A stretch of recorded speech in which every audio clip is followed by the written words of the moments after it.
집주인은 주장할 수 있어요. 왜 당신이 들어와서 다 고장이 났냐고.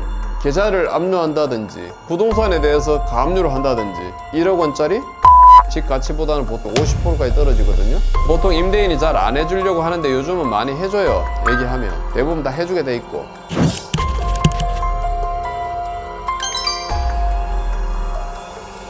요즘 전세 사기도 많이 이슈화되고 있고 학생들이나 사회 초년생들이 집 계약을 많이 하잖아요. 법도 복잡하고 이러다 보니까 어떤 법을 알아야 될지 많이 궁금해 하더라고요. 선배님께서도 상위 1% 변호사 출신이시니 이런 부동산 관련 법에 대해서 좀 알려주시면 좋겠다 생각이 들어서 오늘 코너를 준비해 보았고요.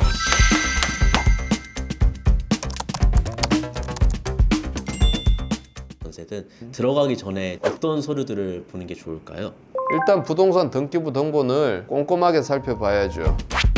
그래서 그 등기부 등본 안에 담보가 잡혀 있으면 안 돼요. 담보권을 실행할 때는 이 집 가치보다는 보통 한 60%에서 많은 경우는 50%까지 떨어지거든요. 그러면 예를 들어서 뭐 1억 원짜리 또는 5천만 원짜리 내가 들어가는데 내가 보증금이 한 3천만 원 들어간다. 그런데 담보가 한 뭐 3천만 원 잡혀 있다. 그러면 아주 위험한 거죠. 그래서 등기부 등본을 제일 먼저 보는 게 제일 중요하죠. 그러면 등기부 등본에서 근저당권을 보면 되는 거예요? 그렇죠. 그 다음에는 이제 기본적으로 전세 보증금에서 내가 전세 1순위를 받기 위해서는 확정일자 받고 신고를 해야죠. 동사무소 가가지고. 확정일자가 뭐예요?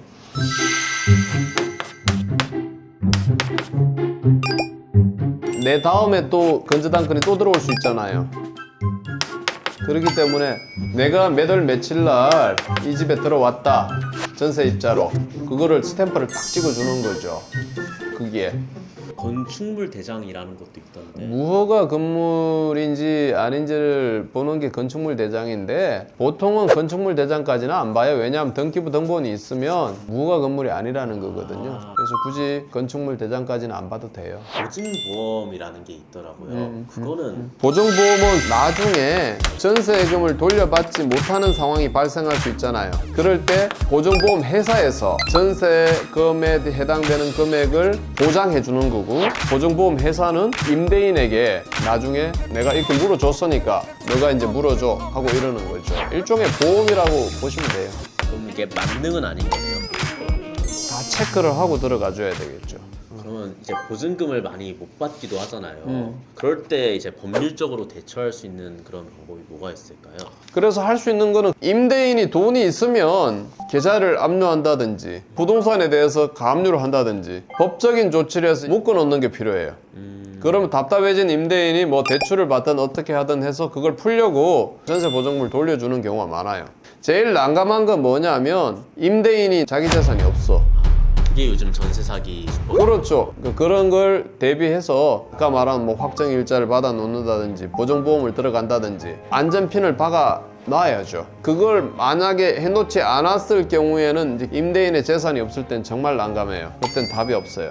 내용 증명하고 임차권 등기 명령 설명 한번 해주실 수 있을까요? 내용 증명은 법률적인 조치를 하기 전에 내가 집주인한테 당신이 전세 보증금을 돌려주지 않으니까 언제까지 돌려주지 않으면 내가 법률적인 조치를 취할 겁니다라고 하는 일종의 경고성이에요. 그걸 해놓으면 이제 집주인이 내가 이거 어떤 걸 하지 않으면 소송이 들어오겠구나 이런 생각을 하죠. 그렇지만 사실은 그 내용 증명을 보내기 전에 가압류를 하는 게 더 효과적이에요. 그 내용 증명을 해서 알려준다는 건 이미 저 사람이 도망갈 방법을 시간을 미리 준다는 거잖아요. 법률적인 것들은 오히려 기습적으로 하는 게 더 좋다. 전세권 등기는 마찬가지예요. 그건 뭐냐면 1번으로 등기를 해놓으면 나중에 은행에서 건저당권 설정하는 것보다 순위가 1순위가 될 수 있는 거예요.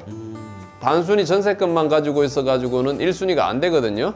1순위를 확보하는 방법이 전세권 등기예요. 보통 임대인이 잘 안 해주려고 하는데 요즘은 많이 해줘요. 얘기하면 대부분 다 해주게 돼 있고 그러면 전세권을 내가 1번으로 받아 놓으면 나중에 2번 은행권이 오더라도 집 가치에서 내가 1번으로 받을 수 있기 때문에 전세 보증금을 확보할 가능성이 매우 높아지는 거죠.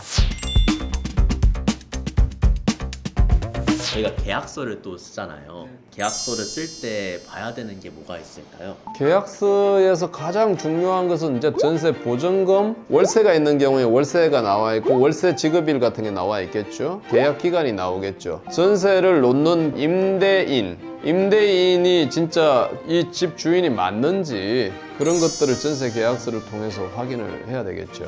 제가 얼마 전에 월세를 새로 들어갔는데 청소비라는 게 있더라고요. 청소비. 예.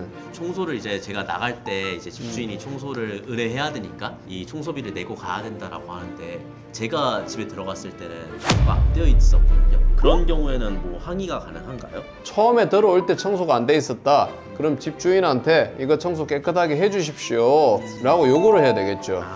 그래야만 그런 문제가 안 생기는 거고, 내가 청소 안 된 비용 내가 부담했으니까 이 부분은 없는 걸로 하겠습니다 라든지. 계약을 할 때 보니까 부동산 비용이 만만치 않더라고요. 아, 중개업자? 네, 중개업자. 이게 맞게 내고 있는 건지 좀 궁금한데 혹시 막 비율 같은 게 정해져 있나요? 네, 기본적으로는 비율이 정해져 있어요. 전세는 보증금을 기준으로 할 것이고 집은 매매대금을 기준으로 해요. 굉장히 높아요, 요율이.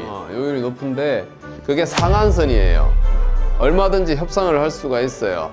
그렇지만 대부분 그 사람들이 그걸 다 받으려고 그래요. 누가 아는 사람이 없으면.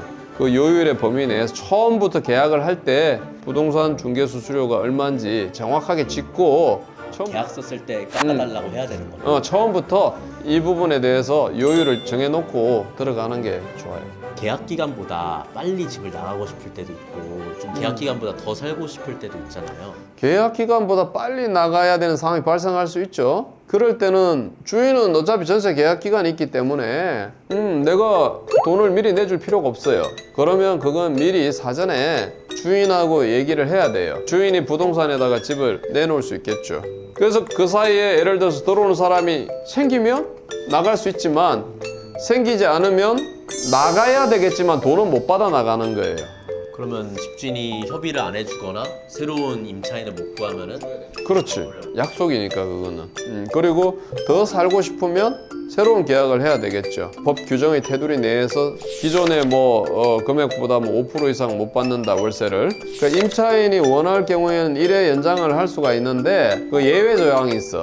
집주인이 내가 들어가서 살겠다고 하면 그거는 연장을 못 해요. 이제 자취를 하다 보면은 방에 뭐 물이 셀 수도 있고 곰팡이가 필 수도 있잖아요. 원룸 같은 경우에는 기본적으로 그 건물 자체가 그 집주인일 가능성이 많잖아요. 그런 경우에는 대부분 다 집주인이 다 해줘야 돼요. 그걸 수리도 해줘야 되고 벽지도 새로 발라줘야 돼요. 그건 집주인의 의무예요.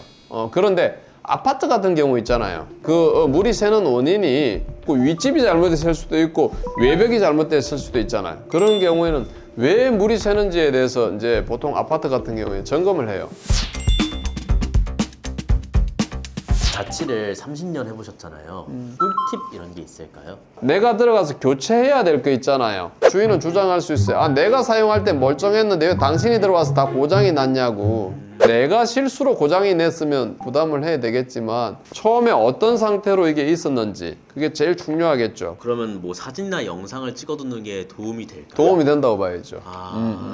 누수는 사실은 잘 볼 수가 없어요. 근데 벽지를 잘 보면 벽지가 꿉꿉하다든지 벽지가 곰팡이가 섰다든지 이런 것들은 볼 수가 있죠. 여학생들 같은 경우에는 안심 기가 서비스 이런 걸 통해 가지고 미리 좀 경찰관하고 시간대를 맞춰 가지고 들어가는 방법이 있겠죠. 그렇게 안전하게 기관할 수도 있죠. 예. 월세나 전세를 할 때 꼭 이것만큼은 해야 된다 3개만 골라주신다면 뭐가 있을까요?